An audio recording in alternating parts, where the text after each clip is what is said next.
Hello, I'm going to show you how to make the tic-tac-toe hat. I'm about 2/3 done, so I'll start it on another loom, and then when we get to the pattern part, we'll come back here and finish it off together. And you can just take a look at it, and we've got this nice brim, and it totally hides it so you don't have any loose loops. Keeps it from curling. And then we've got the E-wrap in 2 brim, which is the stitch right in here. And that stitch just really blends nicely with this stitch now, the tic-tac-toe, which is all up here. So there you go. So we're going to do this hat all in my stitches. So you're going to have to learn a few of my stitches, but still it's not really a hard hat. And the tic-tac-toe pattern's done in 4 rows, but they're 4 easy rows. This is done over 2 rows, and they're very easy rows. And this part's easy too. So let's get started. Okay, and I'm on the identical loom to the hat that we're working on over there, and it's a 3/4 inch 36 peg Cindywood loom. 2 of them in exactly the same color, same size, but it's a size I use a lot. And I think that month they had green pegs on sale or something. But anyway, we're going to make a slip knot and just put it here and tighten it, and then this part will go here. Oh, and the yarn is James C. Brett, and I'm using James C. Brett on the other one too, just in a different color, and I'll put the color on the front page so you'll be able to see what the color is. I'll look it up after. Okay, so we're just going to put our loom hook into the first peg and just scoop up a loop. Well, hopefully your loop scooping is going easier than mine. There we go. There's my loop. Just at a bit of an awkward angle here. Anyway, now that we have our loop, we're not going to need our loom hook anymore. We're going to do this all with our fingers, and we're going to do one of the chain cast-ons, and I like this one for hat brims, and it's going to give us that really nice cast on and then beginning of the brim that you saw in the other hat. So the loop goes behind the next peg. We take the working yarn, slip it through, and just pull it and tighten it to make a loop. And back around to the next peg, put our working yarn in and just slowly tighten it. Well, you can quickly tighten it if you're good at tightening it with the right tension. I'm just going to do a few. And then usually at this point I check to make sure I've got the right tension, because I want to have loops that are easy to knit off, but I don't want them to be loose. I want to have nice tension. Let's say you wanted to tighten them, you could. You just go and put your hook in and pull them a little bit to tighten them. At this point, whoop. Of course, you shouldn't lose this yarn, but there. Anyway, they're all tightened up. So, but still loose enough to go over. And we just go behind the next peg, tighten, next peg, tighten. Very easy cast on. And that's all we do all the way around the loom. So I'm just going to meet you up somewhere in this area and show you how to finish off this cast on. Okay, so here we are, and then we're going to put this behind the last peg, and then to connect it we're just going to drop it over the white peg, tighten it up, and just knit it off to finish the cast on and to secure it. There we are. Now the next thing we're going to do, now that we've casted this on, is we're going to do 1 row of owl eye wrap. Okay, so this is my owl eye stitch. If you haven't seen it before, I'm going to go over it. So we just take the working yarn to start a round row and just knit it over, and then we're going to go behind peg 1, over peg 2, knit them off. Then wherever we are, we're on peg 1, so we just go behind and in front of peg 1, over peg 2, and just knit it off. There we go. We're at peg 1, we go in front, over peg 1 and 2, knit them off. We're at peg 1, front of 1 and 2, and knit them off. One peg 1 in front of peg 1 and 2, and knit it off. Okay, very easy stitch to do. Okay. That's all it is. This is the first stitch I ever created, so I've done a lot of this stitch. I find it very relaxing just to do this. And you're getting 2 wraps on every peg, so it's equivalent in length of 2 rows. So your knitting can go pretty fast. Okay, so I'm just going to meet you up here just before we start the next row to go over the next row.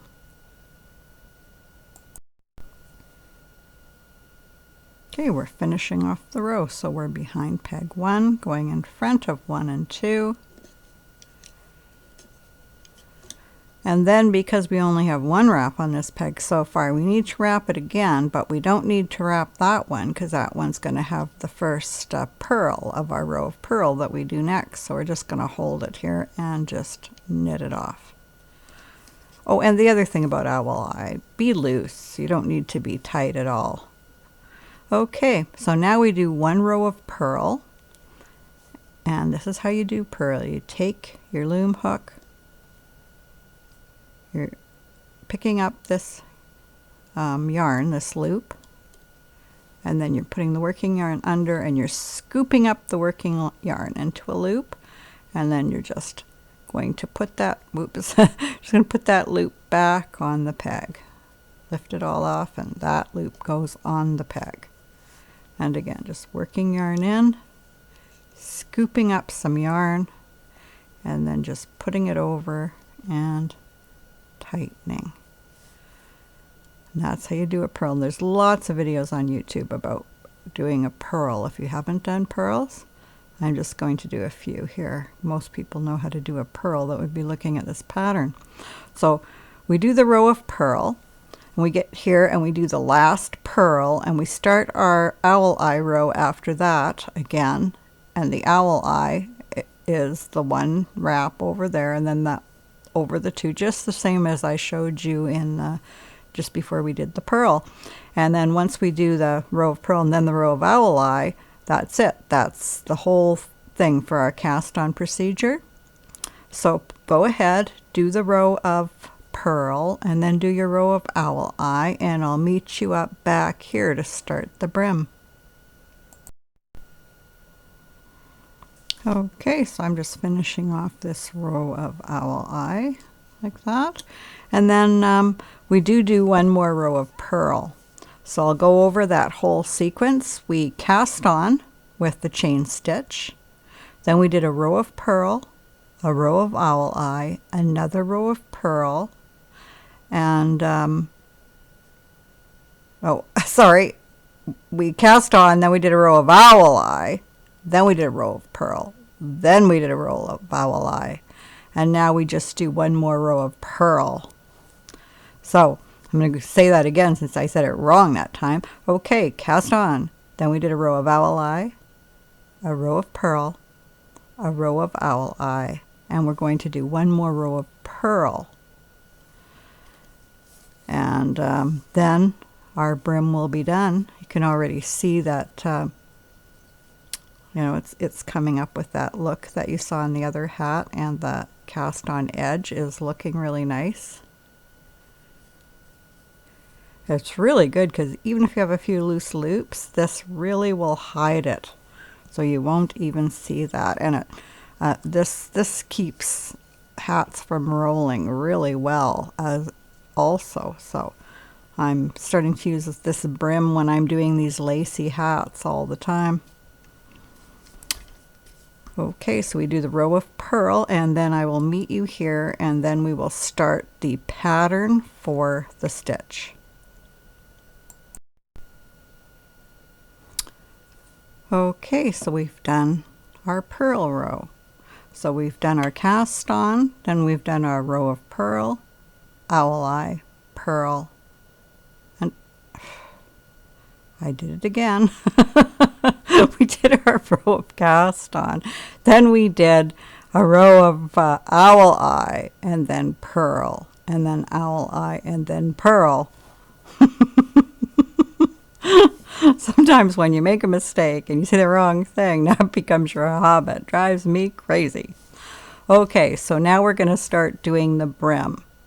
And the stitch that we used here, the row, such problems with owl eye, purl, that's called the curvy wave stitch. That's what I named it because it just, it has kind of a curvy wave effect. And it looks like the chain cast on, like it really blends in with it really, really well. So it's become my favorite for these hat brims. Now the next stitch we're going to do is my E-wrap and 2 stitch. And all we're going to do is E-wrap 2 pegs together. So here's peg 1, here's peg 2. And then we're just going to E-wrap them together. And then peg 3 and 4, we go behind them. And then just wrap them together, and we keep it really loose. Next 2, next 2. Okay, and I'm going to put it really close so you can see it. We wrapped 1 and 2 together, 3 and 4 together, 5 and 6 together, 7 and 8 together. Now we're going to wrap 9 and 10. This yarn won't be green forever. It's going to run into another color, but it doesn't show up that good on the green loom, so I'm doing it very close so you can see. And we just keep E-wrapping 2 pegs, and we're keeping that really loose. And let's say you're not very loose. Well, you can adjust it. So if you're a tight knitter, you just go like this, and then you can go back and loosen them all up. And you really should do that before you knit off. Make sure they're nice and loose, because this can tighten up on you. And that's not what you want. You want it really, really loose. So loose that you feel like they could almost fall off. It is good. And we just E-wrap every 2 pegs. Now I'm on an even loom, so we're going to end up on the last peg, the 36th peg before the first peg. But if you are on an odd numbered loom, you're going to have 1 peg left when you wrap them all. So we're going to alternate pegs for our next row, and for us that means we're going to be wrapping these 2 pegs together. But if you have the odd loom, you're going to have the peg here that isn't wrapped, so your first 2 pegs to wrap will be that peg and peg 1. Okay, so we knit them all over, but I want to mark my next row because we're going to keep alternating. Every wrap in 2 row will be alternate from the row before. So it's really easy to get lost if you have to put your work down, or somebody, disrupts you and you're not sure what you're doing. So I like to make sure I mark them. So I know I'm going to wrap these 2 pegs together because I see that 1 and 2 and 35 and 36 are wrapped together. So I'm just going to knit these off. And then I'm going to wrap the pegs that are supposed to be wrapped together. And then because I have a Cindywood loom, I can just wrap it around here. But let's say you didn't have any kind of a peg. Well, you could still knit over this peg. And then you'd know that these were the 2 together because you'd see that the working yarn's coming from that.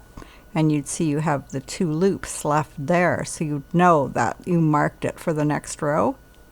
But I'm just going to do that. So then we just go and we knit them all over. Okay, and I'll just meet you up at the beginning because I don't think you need to see me knit over all these pegs.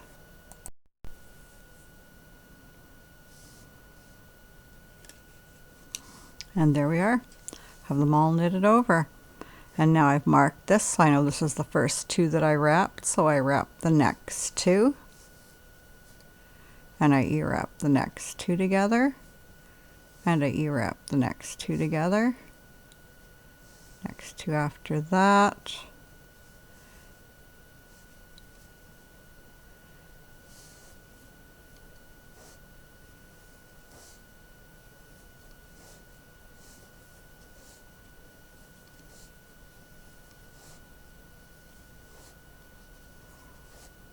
I guess I don't have to be holding the loom hook while I do this.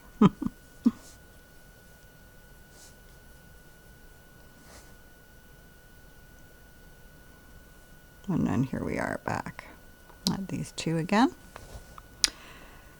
And then we're going to mark our next row, which is going to be these two again. So we're just going to, oh, these two again, 1 and 2.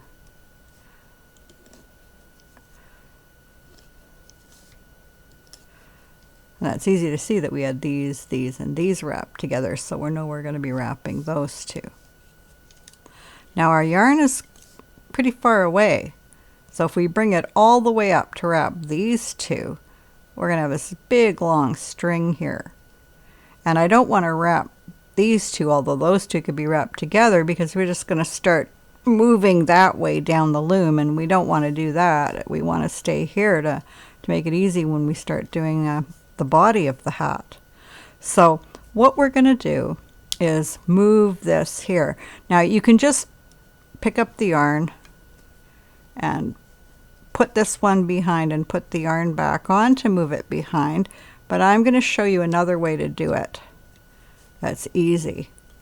Okay, so you just come over like you're like you're going to purl, put your hook through the yarn just like the cast on really, and pull up the loop just like we did in the cast on, but instead of lifting everything off, we just flip this back on the peg, pull, and there's our working yarn behind. And that's what we wanted. So that's the way I prefer to do it, but you certainly can lift it up. And then we only, to wrap these two pegs now, we're only going behind one peg to wrap them, so it's going to be the same length as the rest of the yarns that are around the loom. Okay, and then we're just going to catch it and then go around and lift off. So that's the idea. You're going to keep going around the loom, alternating the E-wrap 2 peg rows until you get the length of brim you want. And I'm going for a brim that's 2 inches long. So I'm going to be going down to there. So you can go and make a longer brim if you'd like, or you can make a shorter brim if you'd like, but either way, I'll meet you up here when we're all done with our brim, and we're going to start the body of the hat in the tic-tac-toe stitch. So see you then. Well, I just popped back on to give you some tips too. So let's say you do get confused about what you're doing and what you wrapped. Well, you can tell what you wrapped because you're going to be able to see. All the ones that you wrap together are going to be like this with a lot of yarn up here, and the ones that you didn't wrap together are going to be like this. So it's pretty easy to see which ones you wrapped and which ones you didn't wrap, right? This you wrapped, she wrapped, this you didn't wrap. So that tells you. So I'm wrapping now, and the next one I wrap is going to be this one. And then these were wrapped, so the next one I wrap together is going to be these two. And there you go. So if you put down your work, you're going to be able to tell where you are just by looking at that. Okay, here I am ending my last row because I'm at my 2 inches, and see, it's still easy for me to knit over, which means I kept it loose. So don't forget to keep it loose and to go back and loosen it up if you need to. And so we can take a look at it. And here we go. There's the stitch for the brim right there. Right in here. There. I think we're at a better angle. So there, and now you can see it better. There's the stitch happening in there, the brim stitch. And here's our edge, our chain stitch. And now we're about to go into our pattern, so I'm going to go back to the other hat and